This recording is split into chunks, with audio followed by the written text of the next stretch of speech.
ഇങ്ങനെ തന്നെയാണ് ഗുരു മരുത്വാമലയിൽ നിന്ന് തിരിച്ചിറങ്ങിയിട്ട് താൻ എന്താണ് സാക്ഷാത്കരിക്കേണ്ടത് എന്ന ബോധ്യത്തിൻ്റെ പൂർണ്ണതയോടുകൂടി രണ്ടാമത് അരുവി പുറത്ത് വരുന്നത്.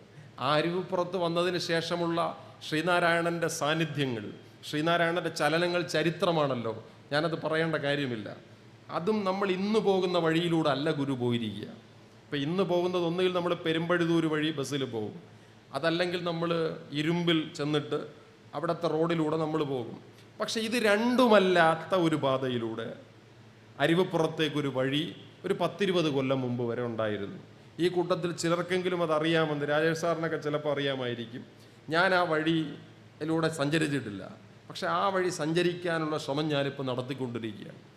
ഇങ്ങനെയുള്ള ഒരു വഴിയുടെ സ്വഭാവത്തെക്കുറിച്ച് ഭാർഗവൻ വൈദ്യർ അദ്ദേഹത്തിൻ്റെ കുട്ടിക്കാലത്ത് ഓർമ്മയിൽ എഴുതിയിട്ടുണ്ട്. ഞാൻ എൻ്റെ ചില പ്രസംഗത്തിലെങ്കിലും അത് പറഞ്ഞിട്ടുണ്ട്. ഭാർഗവനെയും കൂട്ടി ഗുരു ശിവഗിരിയിൽ നിന്ന് അരുവിപ്പുറത്തേക്ക് ഒരിക്കൽ അല്പമൊന്ന് പിണങ്ങി പോയ ഒരു യാത്രയുടെ സന്ദർഭം. നെയ്യാറ്റിൻകര എത്തുമ്പോൾ രാത്രിയായി. അപ്പോൾ കൃഷ്ണൻ ഡോക്ടറുടെ കാറിനെ തിരിച്ചുവിട്ടു, ശംഖുമുഖത്തേക്ക് ഗുരു തിരിച്ചുവിട്ടു. അപ്പോൾ ഭാർഗവനൊരു സംശയം, ഇനി എങ്ങനെ അവിടെ പോവും? ഗുരു മുന്നേ നടക്കുക, അല്പം പോലും നിൽക്കുന്നില്ല. അരുവിപ്പുറത്തേക്ക് നെയ്യാറ്റിൻകരയിൽ നിന്ന് ആദ്യം ഇന്നിപ്പോൾ ആശുപത്രി ജംഗ്ഷൻ എന്ന് പറയുന്ന സ്ഥലത്തെ ആ ഏല കടന്നിട്ട് അപ്പുറത്തിറങ്ങി പുഴയുടെ കരയിലൂടെ കുന്നുകയറി അരുവിപ്പുറത്തെത്തുന്ന ഒരു റൂട്ട് ഈ അടുത്ത കാലം വരെ ഉണ്ടായിരുന്നു. ഈ വഴിയിലൂടെ സഞ്ചരിച്ചവിടെ എത്തുന്ന ഗുരു, നാം ഇന്നിനി ആശ്രമത്തിലേക്ക് പോകണ്ട, രാത്രിയായി, അവിടെയുള്ളവരെല്ലാം ഉറങ്ങിക്കാണും, നമുക്ക് ഈ ഗുഹയിലിരിക്കാം, എന്നെ എത്രയോ കാലം എനിക്ക് അഭയം തന്നതാണ് ഈ ഗുഹ എന്ന് അല്പം പോലും അസ്വസ്ഥതയില്ലാതെ ഗുരു ആ ഗുഹയ്ക്കുള്ളിലിരിക്കുന്നു. അവിടെ ഇരിക്കുമ്പോൾ ഭൃഗുവിനോട്, ഭാർഗവനോട് ഗുരു ചോദിക്കുന്നുണ്ട്, ഭയമുണ്ടോ? ഉണ്ട് ഗുരു.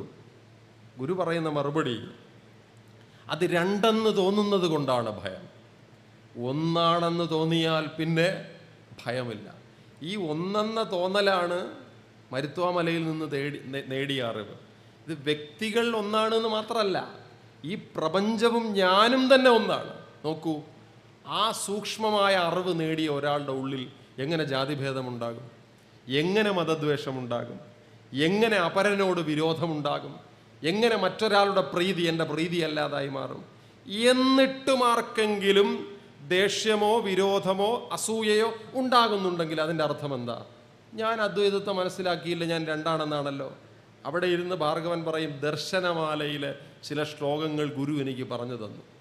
ആ കൃതി എഴുതിയതിന് ആധാരമായ അന്തരീക്ഷത്തെ ഭാർഗവൻ ഗുരുവിൻ്റെ കണ്ണുകളിൽ നിന്ന് തിരിച്ചറിയുകയാണ്. ഒരു കവി കവിത എഴുതുന്ന സന്ദർഭത്തെ മാത്രമല്ല, ഗുരുവിനെപ്പോലൊരു ദാർശനികൻ അസാധാരണമായി ജീവിതത്തിൻ്റെ തത്വത്തെ പറഞ്ഞു കൊടുക്കുകയാണ്. സത്യത്തിൽ ഇത്തരം അനുഭവങ്ങൾ നമുക്ക് സാധാരണ മനുഷ്യരുടെ ജീവിതത്തിൽ കാണാൻ പറ്റില്ല. ഇപ്പോൾ ഭഗവാൻ ബുദ്ധൻ്റെ ജീവിതത്തിൽ നമുക്കിത് കാണാൻ പറ്റും, ജീസസ് ക്രൈസ്റ്റിൻ്റെ ജീവിതത്തിൽ നമുക്കിത് കാണാൻ പറ്റും. അതുകൊണ്ട് ശ്രീബുദ്ധനെപ്പറ്റി പഠിക്കുന്ന ഇന്നത്തെ പഠന മേഖലകൾ ബുദ്ധൻ സഞ്ചരിച്ചു പോയ വഴികളിലൂടെ തിരിച്ച് സഞ്ചരിക്കുന്നുണ്ട്. ഒരിടത്ത് ഒരു തമാശയുണ്ട്. ഒരു ഗ്രാമത്തിലൂടെ ബുദ്ധൻ നടന്നു പോകുമ്പോൾ അവിടങ്ങളിലെല്ലാം മരത്തിൽ നിറയെ ഫലങ്ങൾ തൂങ്ങി നിൽക്കുന്നു. അതിൽ പലതും പഴുത്തതാണ്. അപ്പോൾ ബുദ്ധൻ മുന്നേ നടക്കുന്നു, അപാരമായ ശിഷ്യർ പിറകെ നടക്കുന്നു. ശിഷ്യരെന്ന് പറഞ്ഞാൽ നമ്മളിന്ന് കാണുന്നത് പോലെ ബുദ്ധസംഘമാണ്. ആ സംഘത്തിൽ 1-2 പേരല്ല, ചിലപ്പോൾ ആയിരക്കണക്കിന് ആളുകൾ ഉണ്ടാവാം.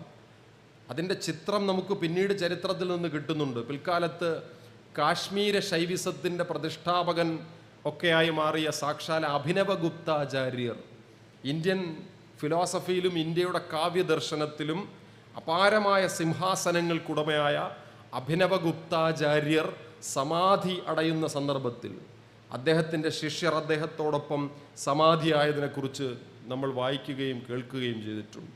അപ്പോൾ ബുദ്ധനെപ്പോലൊരു വരിഷ്ഠനായ മഹാൻ മുന്നേ നടക്കുമ്പോൾ പിന്നാലെ നടക്കുന്നവരുടെ എണ്ണം ചില്ലറയല്ല. ഒരുപക്ഷെ ഇതിൻ്റെ ഒരു തുടർച്ചയാണ് മഹാത്മാഗാന്ധി ദണ്ഡിയിലേക്ക് യാത്ര പോയപ്പോൾ അദ്ദേഹത്തിൻ്റെ പിന്നാലെ ജനലക്ഷങ്ങൾ ഇങ്ങനെ നടന്നത്. ഇതാണ് ആത്മീയതയുടെ പാത. നിർബന്ധിച്ചു കൊണ്ടുപോവുകയല്ല. ശ്രീനാരായണൻ നടക്കുമ്പോൾ അദ്ദേഹത്തിൻ്റെ പിറകെ ജനലക്ഷങ്ങൾ നടക്കുക എന്ന് പറയുന്നത് ആത്മീയതയുടെ ഒരു സഞ്ചാര പ്രകൃതിയാണ്.